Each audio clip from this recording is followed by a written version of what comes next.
For anyone interested, for the month of April, Emily shall be wearing a birthday hat because it's my birthday. Or I should say our birthday, but if you want, it's Emily Fox. Today's video is going to be my March wrap up. Not April yet, babe. Since when do we call ourselves babe? Well, I guess this is gonna be self-care.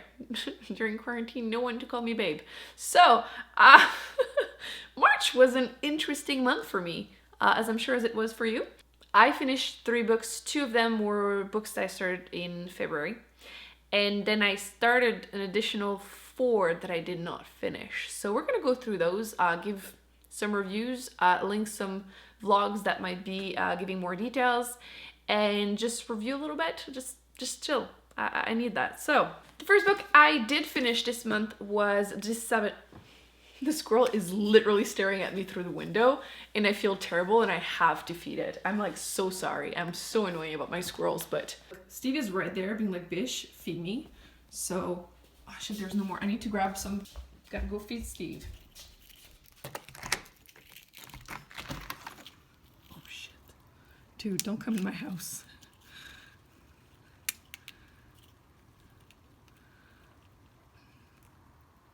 Bye, Steve. So now that that's done, we can focus on This Savage Song by V.E. Schwab, which was actually Victoria Schwab. When she uses Victoria Schwab instead of V.E. Schwab, it's a YA book. And this is a dystopian world where some people are monsters.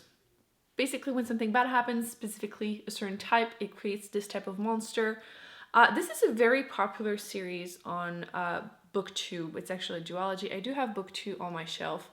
And I overall enjoyed it. I did mostly listen to it as an audiobook, which the audiobook was fine. It kind of goes back and forth following a human and then a monster. Is that a spoiler? I don't think it is. I feel like it's pretty obvious. There's one that is, but you don't know who is who in the beginning. So you kind of get that like little mystery.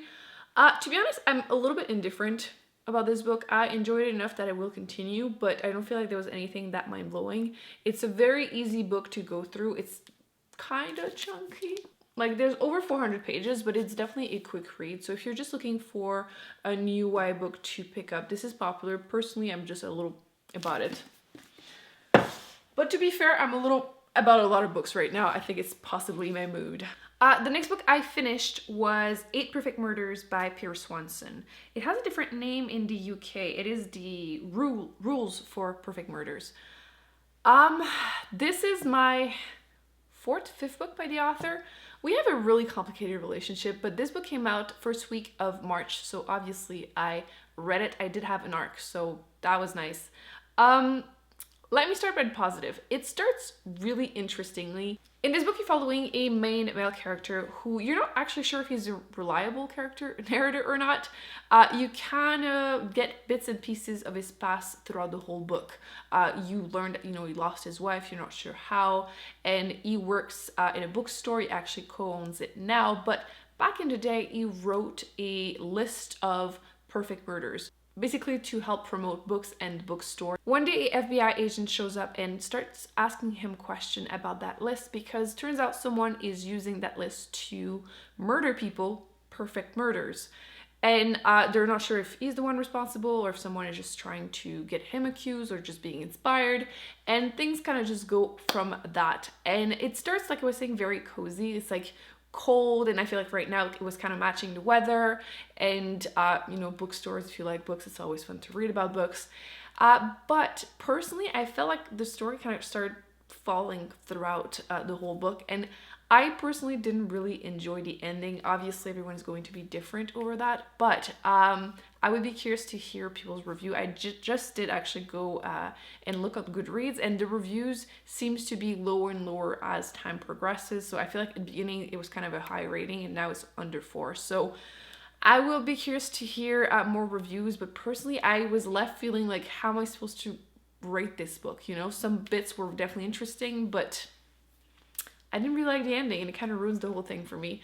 Like I was saying, I have read quite a few of his books. My personal favorite was The Kind Worth Killing, which that one is definitely worth a read. So many twists, it's kind of messed up in a good way. But it was the first book I've read by him, so I feel like ever since, it's been a letdown, so I'm kind of on the fence. I will probably still read the next book that he writes, but I feel like this one was a take it or leave it for me. Next, I did finish Invisible Women, which is a nonfiction book, and this was brilliant. Incredibly frustrating, but enlightening. If you are looking to learn more about data bias, especially around women, I highly recommend you check out that book. You might not be into reading the whole thing in one go because of how heavy it gets, but I would recommend the audiobook if that's something you are into, because the author is the one narrating it, and you get a little bit of attitude in some bits, which I did enjoy.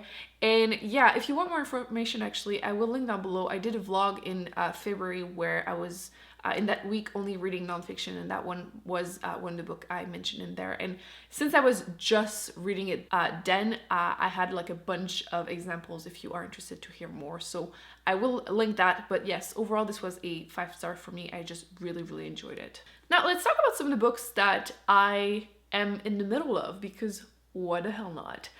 The first book I started after all this was Starsight by Brandon Sanderson. I am not done yet. Unfortunately, I was hoping I would be. I did do a vlog last weekend reviewing this, reading this. If you like squirrels, I highly recommend you watch that, because that's how the whole saga continued. But so far, I'm really enjoying this. It is completely different from the first book. This is a YA sci-fi, and it's very engaging. There's a bunch of starship battles in the first one, and a lot of Hanks but humor also. And this one is, again, completely different. You do get more aliens if that's something you enjoy, and I'm very curious to see how it's going to end, because as usual, Brandon Sanderson is ending in his book always the best thing ever. So I can't wait, and I need to get my together and finish it. Oh, and by the way, I mentioned in my vlog, but just quickly, if you enjoyed The Long Way to a Small Angry Planet by Becky Chambers, and I know some of you agreed, I feel like I'm getting some vibes, which I did not expect from Sanderson, about the aliens in this book, so that was good. I'm still, again, in the middle of The Dark Forest, which I left at 55% when it got returned to my library. I am definitely on the waiting list right now. I should get it back during the month of April, so I will continue it, even though in April, if you haven't seen my TBR, I'm supposed to only read books that I think I will give 5 stars to, but I don't have that many audiobooks on my list, so if I get the chance to, I will continue it, because a lot of people said that the second half is really good, and then the third book is really good, so maybe I can finish this one and get the third one to go, which might be a 5 stars. We shall see. This is an adult sci-fi that is very science heavy, but as I mentioned in my vlog, the first half is quite sexist. There's not a lot that happens, and in the first book I really enjoyed how, again, there was so much science, even though the characters were kind of so-so. In this one, there's just a character that imagines this perfect woman, and it's very cringy. There's only so many times I can hear that this woman is childlike and like childish, child-looking and innocent, and it's just not really working for me. It kept bringing me out of story, and I didn't really feel like it really mattered with the story.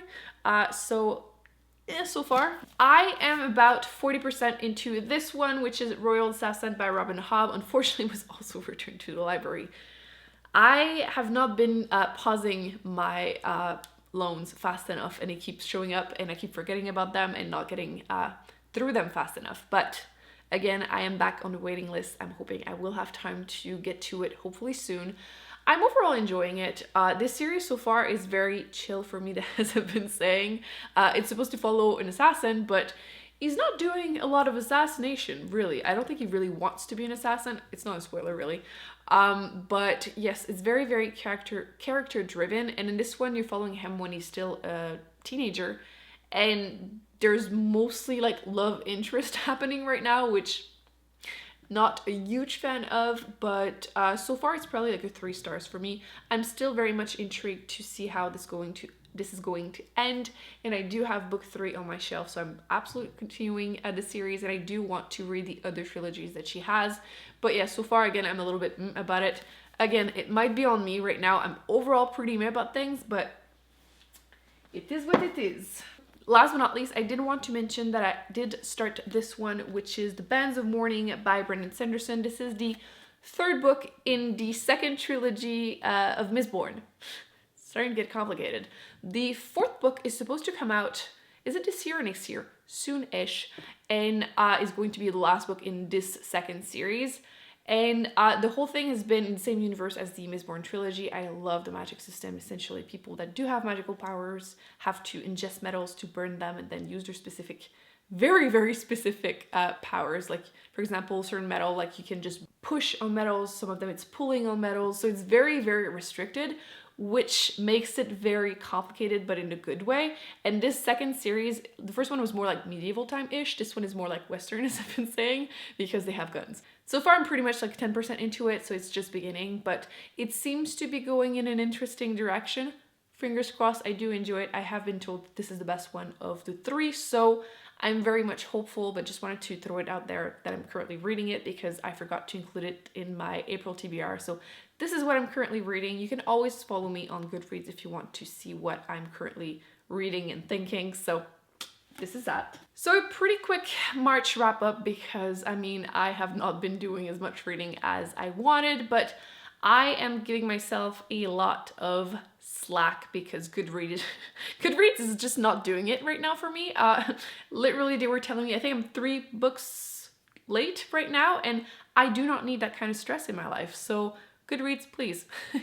I could always put my goal to 1 really, but I'm sure I will catch up throughout the year. Usually I feel like I read a lot in the beginning of the year and then I slow down eventually, but not this year, but it's okay. I will eventually de-stress and binge read, hopefully. Again, April, I'm supposed to read a bunch of fantastic books, so things should pick up very soon. I hope you enjoyed this video. Thumbs up, subscribe.